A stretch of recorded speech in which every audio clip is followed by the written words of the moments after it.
Good morning friends. Last સેશનમાં આપણે નિયમિત રેખીય પ્રવેગી ગતિના ત્રણ સમીકરણ તારવ્યા. કયા? v બરાબર u પ્લસ at, s બરાબર ut પ્લસ 1/2 at સ્ક્વેર અને s બરાબર v square minus u square upon 2a. હવે આજે આપણે શું કરીશું? તો આ ત્રણ સમીકરણ પર આધારિત આપણે દાખલા કરીશું. તો કયા દાખલા છે જરા જોઈએ, સમજીએ. પહેલો દાખલો, એક કાર અચળ પ્રવેગ a થી ગતિ કરે છે. 5 સેકન્ડમાં તેનો વેગ 18 કિલોમીટર પર અવર થી વધીને 36 કિલોમીટર પર અવર થાય છે. તો તેનો પ્રવેગ અને આ સમયગાળામાં એને આપેલું અંતર શોધો. તમે ધ્યાન આપો ને, તો એક કાર ગતિ કરે છે કે પ્રવેગથી ગતિ કરે છે, એટલે કે એના વેગમાં સતત વધારો થાય છે. એનો પ્રારંભિક વેગ કેટલો છે? તો તમે ધ્યાનપૂર્વક જોઈને ખ્યાલ આવી જાય કે એનો પ્રારંભિક વેગ 18 છે અને પછી એનો વેગ વધીને કેટલો થાય છે? 36 થાય છે. અને એ કેટલી સેકન્ડમાં? તો 5 સેકન્ડમાં. એટલે અહીં તમે જુઓ તો પ્રારંભિક વેગ, અંતિમ વેગ અને સમય બધું જ મળી જાય. તો એ બધી વિગતનો ઉપયોગ કરીને આપણે શું કરવાનું છે? તો પ્રવેગ અને આ સમયગાળામાં કાપેલું અંતર શોધવાનું છે. આપણા માટે આ દાખલો કરવા માટે પ્રવેગ ગણવો હોય કે અંતર શોધવું હોય તો એના માટે ત્રણ સૂત્ર આપણી પાસે અવેલેબલ છે. એ ત્રણ સૂત્રનો ઉપયોગ કરીને આપણે દાખલા કરી શકીએ. સૌથી પહેલા તો આપણે જે વિગત આપેલી હોય તે આપણે લેવી જોઈએ. કઈ વિગત આપેલી છે? તો તમે ધ્યાનપૂર્વક જુઓ તો પ્રારંભિક વેગ u આપેલો છે કેટલો? 18 કિલોમીટર પર અવર. પણ અહીંયા તમને એલાર્મ થવો જોઈએ, ઘંટડી વાગવી જોઈએ. શું કે અહીં તમને પ્રારંભિક વેગ 18 કિલોમીટર પ્રતિ અવર આપેલો છે, પણ તમને સમય જે t છે ને તે 5 સેકન્ડ છે. એટલે અહીંયા સમય સેકન્ડમાં છે અને પ્રારંભિક વેગ કિલોમીટર પર અવરમાં છે. તો આપણે શું કરીએ? તો કિલોમીટર પર અવરમાંથી એને મીટર પર સેકન્ડમાં કન્વર્ટ કરી દઈએ. અને એ તમને આવડે છે કેવી રીતે કરાય, મેં તમને શીખવાડેલું છે. તો કિલોમીટર પર અવરમાંથી મીટર પર સેકન્ડમાં જવું હોય તો શું કરવું પડે? તો એને 5/18 વડે ગુણી કાઢીએ. એટલે શું થાય? તો 18 ઉડી જાય તો તમારો વેગ મીટર પર સેકન્ડમાં આવી જશે અને કેટલા આવશે? 5 મીટર પર સેકન્ડ. એ જ રીતે અંતિમ વેગ તમને આપેલો છે કેટલો? 36 કિલોમીટર પ્રતિ અવર. 36 કિલોમીટર પ્રતિ અવર છે એટલે એને પણ મીટર પર સેકન્ડમાં કન્વર્ટ કરો. તો એના માટે આપણે 5/18 વડે ગુણો એટલે શું થશે? 18 દુ 36 અને 5 દુ 10 એટલે અંતિમ વેગ કેટલો હશે? 10 મીટર પર સેકન્ડ. અહીં તમને પ્રારંભિક વેગ મળી ગયો 5 મીટર પર સેકન્ડ, અંતિમ વેગ મળી ગયો 10 મીટર પર સેકન્ડ, સમય તમારી પાસે છે 5 સેકન્ડ. તો આના પર તમે પ્રવેગ શોધી શકો કે નહીં શોધી શકો? વેરી સિમ્પલ છે, શોધી શકાય. પ્રવેગનું સૂત્ર શું છે? a બરાબર v ઓછા u છેદમાં t. હવે આપણે કિંમત મૂકીએ. v એટલે કેટલો? તો 10 મીટર પર સેકન્ડ. u કેટલો? તો 5 મીટર પર સેકન્ડ. અને તે માટે લાગતો સમય કેટલો? તો 5 સેકન્ડ. 10 ઓછા 5 એટલે કેટલા થાય? તો 5 મીટર પર સેકન્ડ. અને છેદમાં 5 સેકન્ડ. હવે તમે 5 ને 5 જોડી ગયા તો તમારો ફાઇનલ આન્સર શું આવશે? તો 1 મીટર પર સેકન્ડનો સ્ક્વેર. એટલે આ તમારો શું આવી ગયો? પ્રવેગ. હવે આપણે શું કરવાનું છે કે બીજા પ્રશ્નમાં આ સમયગાળામાં એને કાપેલું અંતર મેળવવાનું છે. તો કેટલું અંતર કાપે? અંતર કાપે એટલે કે s. s શોધવા માટે તમારી પાસે બે સૂત્ર છે, ut + 1/2 at સ્ક્વેર અથવા તો તમે બીજું સૂત્ર લઈ શકો v square minus u square upon 2a. તમે બેમાંથી કોઈ બી સૂત્રનો ઉપયોગ કરી શકો. આપણે એક આ બીજા સૂત્રનો ઉપયોગ કરીએ કે s બરાબર v square minus u square upon 2a અને આમાં આપણે કિંમત મૂકીએ. તો v કેટલો મૂકાઈ શકો તમે? કેટલો? વેરી ગુડ, 10 એટલે કે 10 નો વર્ગ. u કેટલો? 5 એટલે કે 5 નો વર્ગ છેદમાં 2a એટલે 2 ગુણ્યા 1 એટલે શું થશે? 10 નો વર્ગ 100, 5 નો વર્ગ 25 છેદમાં 2. 100 ઓછા 25 કરશો એટલે કેટલા આવશે?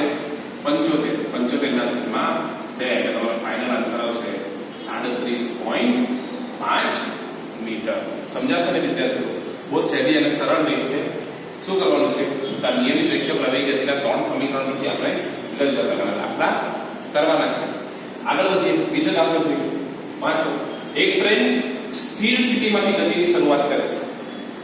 વાક્ય બરાબર વાંચવું જોઈએ, સમજવું જોઈએ. ટ્રેન સ્થિર સ્થિતિમાંથી પોતાની ગતિની શરૂઆત કરે એટલે તમને તરત જ ખબર પડી જવી જોઈએ કે એનો પ્રારંભિક વેગ કેટલો લઈ શકીએ આપણે? 0 લઈ શકીએ, કારણ કે એ સ્થિર હતી. પછી 5 મિનિટમાં તેનો વેગ વધીને 72 કિલોમીટર પ્રતિ અવર થાય છે. 5 મિનિટમાં એટલે સમય તમને મળી ગયો કેટલો? 5 મિનિટ. પણ સમય મિનિટમાં નહીં ચાલે એટલે આપણે સેકન્ડમાં કન્વર્ટ કરવું પડે. તો તમને ખબર હોવી જોઈએ કે 1 મિનિટ એટલે 60 સેકન્ડ. તો 5 મિનિટ એટલે કેટલી? તો 5 ગુણ્યા 60 એટલે કે 300 સેકન્ડ થઈ જશે. અને એ 72 કિલોમીટર પ્રતિ અવરનો વેગ પ્રાપ્ત કરે એટલે એનો અંતિમ વેગ કેટલો? તો 72 કિલોમીટર પ્રતિ અવર. હવે આપણે શું કરવું પડે? કિલોમીટર પર અવરને મીટર પર સેકન્ડમાં કન્વર્ટ કરવું. તમને આવડે જ છે. 72 ગુણ્યા 5 ના છેદમાં 18. 18 ચોક 72. તમારો જવાબ આવી જાય 20 મીટર પર સેકન્ડ. હવે તમને પ્રારંભિક વેગ મળી ગયો, સમય મળી ગયો. તો એના પરથી આપણે પ્રવેગ શોધી શકાય કે નહીં શોધી શકાય? શોધી શકાય. પ્રવેગનું સૂત્ર શું? a બરાબર v ઓછા u છેદમાં t. v કેટલો? v કેટલો આવ્યો તમારો? 20 મીટર પર સેકન્ડ. u કેટલો? 0 મીટર પર સેકન્ડ. અને તે માટે લાગતો સમય કેટલો? 300 સેકન્ડ. એટલે 20 ઓછા 0 કરો એટલે 20 આવે. 20 મીટર પર સેકન્ડ છેદમાં 300 સેકન્ડ. 0 0 ઉડી જાય. 2/30 એટલે તમારો ફાઇનલ આન્સર આવશે 1/15 મીટર પર સેકન્ડ નો સ્ક્વેર. આ સર તમારો પ્રવેગ. હવે એ રીતે અંતર શોધવું છે. તો અંતર શોધવાનું સૂત્ર શું? અંતર શોધવાના મેં તમને કહ્યું બે સૂત્ર છે. એમાંથી કોઈ એક સૂત્રનો ઉપયોગ કરી શકીએ. આપણે આ સૂત્રનો ઉપયોગ કરીએ. s બરાબર v square minus u square upon 2a. તો એમાં કિંમત મૂકીએ તો v સ્ક્વેર એટલે v કેટલો છે? 20 એટલે કે 20 નો વર્ગ. u સ્ક્વેર એટલે કે 0 નો વર્ગ છેદમાં 2a એટલે 2 ગુણ્યા 1/15. હવે તમે એનું સાદુરૂપ આપો. 20 નો વર્ગ એટલે 400, 0 નો વર્ગ એટલે 0 અને આ 2/15 થશે.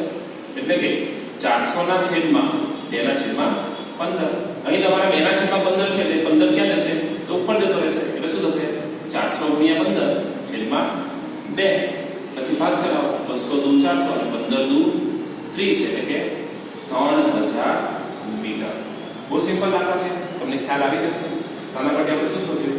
આ ટ્રેન સ્થિર સ્થિતિમાંથી 5 મિનિટમાં એનો વેગ વધારે 72 કિલોમીટર પ્રતિ અવરમાં લઈ જાય એટલા સમયમાં એનો પ્રવેગ કેટલો આવે? તો 1/15 અને એ કેટલું અંતર કાપે? તો 3000 મીટર અંતર કાપે એમ કહેવાય. આગળ વધીએ. એક ત્રીજો દાખલો જોઈએ. શું છે વાંચો. એક ટ્રોલી ઢોળાવ ધરાવતી સપાટી પર 2 મીટર પર સેકન્ડ સ્ક્વેરના પ્રવેગથી ગતિ કરે છે. એટલે સમજો એક ટ્રોલી શું કરે છે? ઢોળાવવાળા રસ્તા પર આગળ વધે છે અને અહીંયા શું આપ્યું છે? તમને એનો પ્રવેગ આપેલો છે. કેટલો આપેલો છે પ્રવેગ? 2 મીટર પર સેકન્ડનો સ્ક્વેર. ગતિની શરૂઆત બાદ ધ્યાન આપવા જેવું છે. શબ્દ પકડવા જેવું છે. ગતિની શરૂઆત બાદ એટલે ગતિ શરૂ કરે પછી.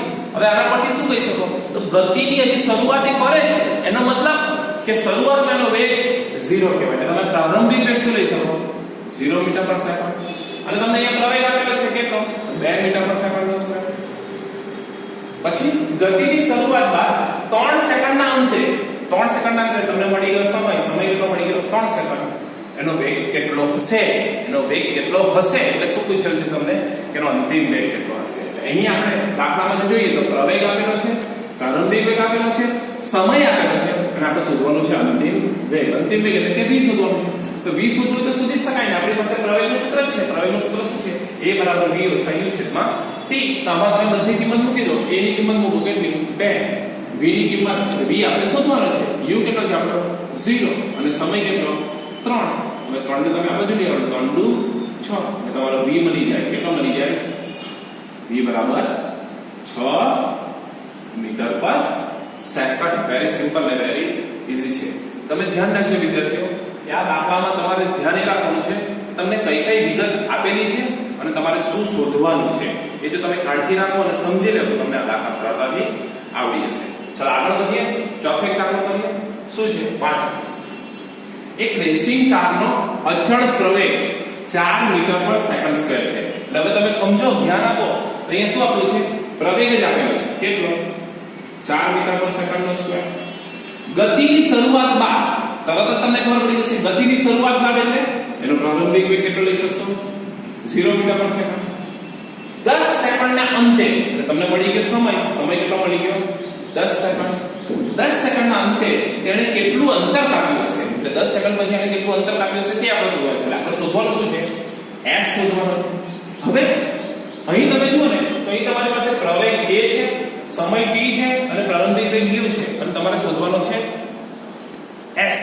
તો s કેવી રીતે શોધાય? તો s માટે તમારી પાસે બે સૂત્રો છે. s બરાબર ut + 1/2 અને s બરાબર d² - u² / 2a. હવે તમે જો આ દાખલામાં આ ત્રીજા સૂત્રનો ઉપયોગ કરવા જાઓ d² - u² / 2a તો તમારે v ની કિંમત જોઈએ જે અહીંયા તમને આપેલી નથી પણ તમારે મેળવવી તો મેળવી શકો. કેવી રીતે? તમે પ્રવેગના સૂત્રનો એટલે v = u + ab ના સૂત્રનો ઉપયોગ કરીને મેળવી શકો. પણ આપણે એને કરવાની જરૂર જ નથી. કેમ જરૂર નથી? તો અહીં તમે ધ્યાન આપો ને તો આપણી પાસે બીજું બે સૂત્ર છે. s બરાબર શું છે? ut + 1/2 ad². તો આપણી પાસે u છે, t છે અને a છે. ત્રણ કિંમત છે તો આપણે ડાયરેક્ટ આ સૂત્રનો પણ ઉપયોગ કરી શકીએ. તો ut પ્લસ 1/2 at². બોલો કિંમત એમાં શું આવશે? u બરાબર 0, t કેટલો છે? 10 સેકન્ડ, પછી 1/2 a કેટલો છે? તો એ છે 4 અને t² એટલે કે 10 નો વર્ગ. હવે 0 ગુણ્યા 10 કરશો એટલે જવાબ શું આવશે? 0 પ્લસ 1/2 ગુણ્યા 4 ગુણ્યા 10 નો વર્ગ એટલે કે 100. હવે 2 દુ 4 અને 100 ગુણ્યા 2 એટલે કે 200. એટલે 0 વત્તા 200 તમારો ફાઇનલ આન્સર આવશે 200 મીટર. સમજાશે? હું માનું તમને ખ્યાલ આવી જશે. એટલે આપણે એક સાથે અહીંયા કેટલા દાખલા જોયા છે? મને 4 દાખલા જોયા છે. પાંચમો દાખલો બી જોઈ લઈએ, પછી આપણે વિડિયોને પૂરો કરીશું. શું છે? વાંચો. એક ટ્રેન 90 કિલોમીટર પ્રતિ અવરની ઝડપથી ગતિ કરે છે. એક ટ્રેન 90 કિલોમીટર પ્રતિ અવરની ઝડપથી ગતિ કરે છે. એટલે આ શું આપણને કહેવાય? Very good. આ આપણો છે તમારો પ્રારંભિક વેગ. કેટલો છે? 90 કિલોમીટર પ્રતિ અવર. તો એને આપણે મીટર પર સેકન્ડમાં તો કન્વર્ટ કરવું જ પડે. એટલે 90 ગુણ્યા 5/18 કરો અને ભાગ ચલાવો તો 18 × 5 એટલે 5 × 5 25 એટલે 25 મીટર પર સેકન્ડનો સ્ક્વેર થાય. થઈ જાય? પછી એના બાદ બ્રેક મારવામાં આવે. હવે જો ટ્રેન જઈ રહી હોય અને તમે એને બ્રેક મારો એટલે શું થશે? તેના વેગમાં સતત ઘટાડો થશે. અને ઘટાડો થશે એટલે એમાં પ્રવેગ ઉદ્ભવશે, એમાં પ્રતિપ્રવેગ ઉદ્ભવશે. એ તમે આગલા સેશનમાં કે આગલા વિડિયોમાં આપણે સમજી ચૂક્યા છે. હવે પ્રતિપ્રવેગ ઉદ્ભવે એટલે શું થાય? કે પ્રતિપ્રવેગ ઉદ્ભવે ને એટલે તમારું પ્રવેગનું મૂલ્ય આવે એટલે ઋણ આવે. અને જો તમે દાખલામાં આપણે ઋણ આપેલું જ છે કે બ્રેક મારતા તેના -0.5 મીટર પર સેકન્ડનો પ્રવેગ ઉદ્ભવે છે. એટલે આપણે અહીંયા પ્રવેગનું મૂલ્ય લેવાનું, પણ કેટલું લેવાનું? માઈનસ. કારણ કે વેગમાં સતત ઘટાડો થાય છે.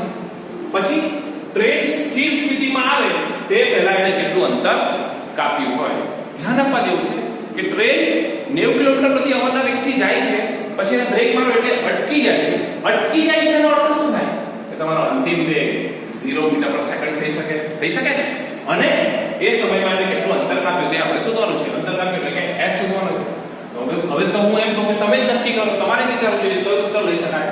અહીં આપણી પાસે v છે, u છે ને a છે. તો આપણે કયા સૂત્રનો ઉપયોગ કરી શકીએ? s = v² - u² 2a. Okay?